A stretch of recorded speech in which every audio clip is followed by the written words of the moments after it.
I'm 96 years old.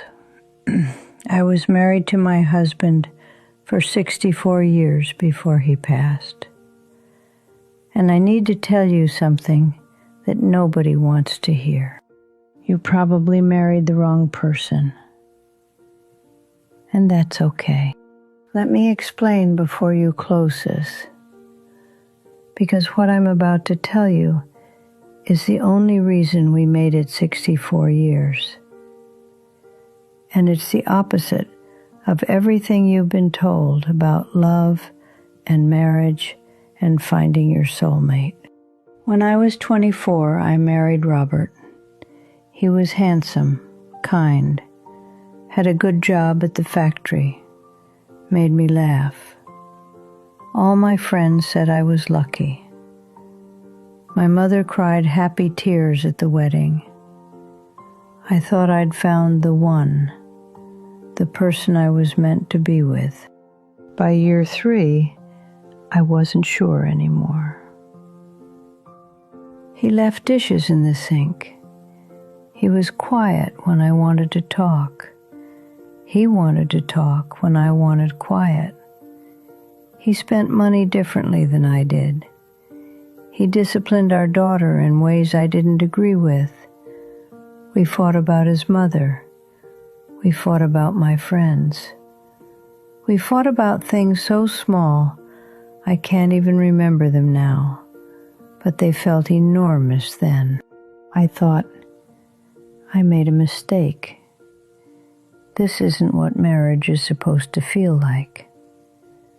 I must have married the wrong person. I was 27, I had a 2-year-old daughter, and I was having coffee with my neighbor Margaret, who'd been married 30 years. I told her I wasn't happy, that maybe Robert and I weren't right for each other. I waited for her to comfort me, to tell me I deserved better. Instead, she laughed, not cruelly, but really laughed. Then she said something I've never forgotten. Honey, we all married the wrong person. The trick is deciding to make them the right person anyway. I didn't understand what she meant. Not then. Here's what I understand now, 7 decades later. The person you marry is not the person you stay married to. They can't be, because people change. You change. Life changes you both in ways you can't predict on your wedding day. The man I married at 24 is not the man I buried at 88.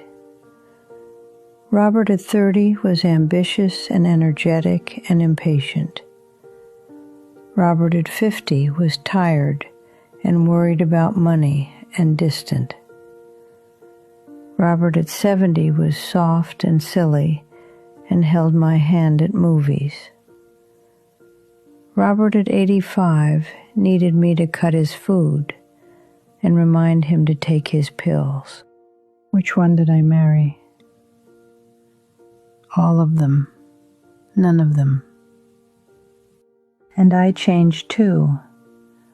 I was shy at 24, opinionated at 40, depressed at 52 when my mother died, confident at 60, terrified at 73 when I had my first cancer scare, patient at 80 in ways I never was before.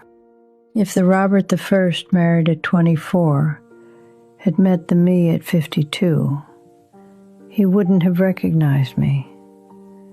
We might not have liked each other. But we didn't get that choice. We grew together, even when we grew in different directions, especially then. Here's the thing nobody tells you about marriage. It's not about finding someone who completes you. That's a myth that ruins more marriages than it saves. It's about finding someone you're willing to keep choosing, even when they're not easy to choose. There were years I didn't like Robert very much. I'm being honest. There were months where I counted down the days until he'd leave for his fishing trips, just so I could have space. There were arguments where I slept on the couch and thought about what my life would be like alone. But I never stopped choosing him. Not because I'm a saint, not because it was easy, but because I decided that's what I was going to do. I decided our marriage was worth more than my temporary unhappiness. And here's what happened. The things that annoyed me at 30 became endearing at 60. His quietness, which I thought meant he didn't care, I learned was just how he processed things. He wasn't ignoring me. He was thinking. Once I understood that, everything shifted. The way he spent money, which drove me crazy for years, I realized came from growing up poor. He wasn't being careless. He was trying to prove to himself he'd made it. When I saw that, I stopped fighting him and started understanding him. Marriage isn't 50-50. That's another lie. Some years it's 80-20. Some years it's 10-90. There was a year after my surgery where Robert did everything: cooking, cleaning, helping me to the bathroom. I couldn't give him anything except my presence, and he didn't complain once. And there were years where I carried us. When he lost his job at 54 and fell into a dark place, when his brother died and he couldn't get out of bed, I held us together because that's what you do. You don't keep score. The moment you start keeping score, you've already lost. I look at young couples now, and they expect so much. They expect their partner to be their best friend, their therapist, their adventure buddy, their co-parent, their financial equal, their intellectual match, their perfect sexual partner, all the time, forever. Nobody can be all those things. Nobody. Robert wasn't my best friend. My best friend was Linda. Robert wasn't my intellectual match. I read books he'd never touch, and he understood engines in ways I never could. We didn't want the same things from life half the time, but he was my partner. And that was enough. More than enough. I'm 96 now. Robert's been gone 8 years, and I miss him every single day. Not because he was perfect, but because he was mine, and I was his. We built a life together, raised a daughter, survived job losses and health scares and the death of people we loved.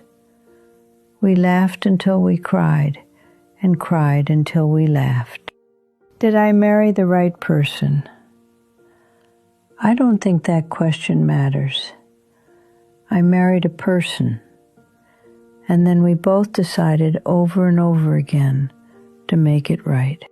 If you're in a marriage right now, and you're wondering if you made a mistake, here's what I want you to know. You probably did. We all did.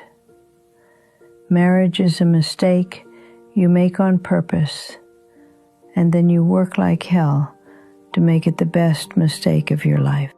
The question isn't, did I marry the right person? The question is, am I willing to keep choosing this person, even when it's hard, especially when it's hard? Because love isn't a feeling. It's a choice. And you make that choice every single day. I chose Robert for 64 years.